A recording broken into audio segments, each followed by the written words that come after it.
Check this out. We've got new satellite pictures showing some of the damage left by Hurricane Helene in two towns in North Carolina.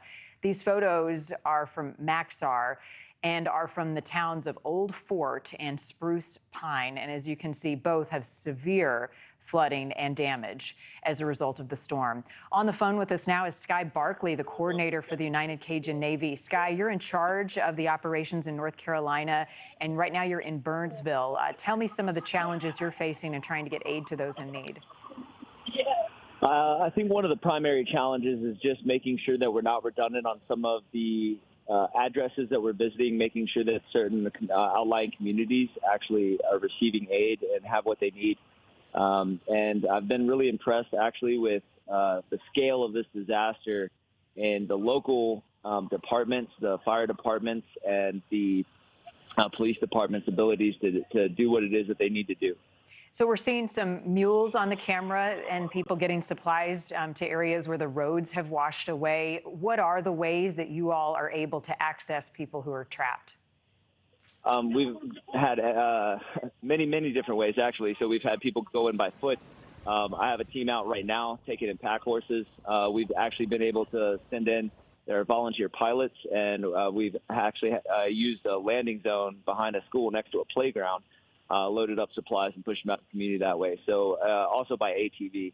So pretty much every single method that you can think of, we have utilized it in order to get supplies out in the communities. We're looking at some of the images of just the mass destruction left behind by this storm. What is it like for you to see it with your own eyes?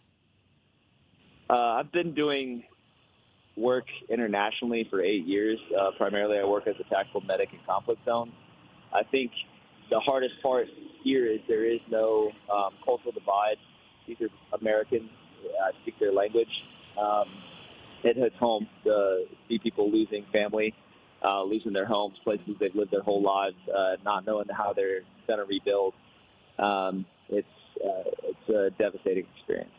And for people watching, what are some ways that folks around the country can offer support in the work, and how long do you think some of the rescue and recovery will continue before that rebuilding process starts? Well, the relief operations are going to last until everybody's accounted for and taken care of. And I think making sure that you vet the organizations that you want to donate to. There are scams out there, but organizations like Samaritan's Purse, United Cajun Navy, those are organizations that are on the ground and actually doing stuff. Another way is prayers. God cares about this matter, and he's going to do something here, and I've already seen him working. And I think that as far as rebuilding efforts, those are going to last a long time. This is not a normal situation with flooding like we have in other places in the southeast, where you have a floodplain where the water comes up, trees go down, and then you get the trees out of the way and the road is still there. The roads are gone. There are mudslides out here that are 2 miles long. The roads are ending in cliffs. So the rebuilding efforts are going to take months and months. There are angels among us, and Sky, you and your team are some of those helping hands. We so appreciate you taking the time to share with us what you're seeing out there. Our best. Be safe.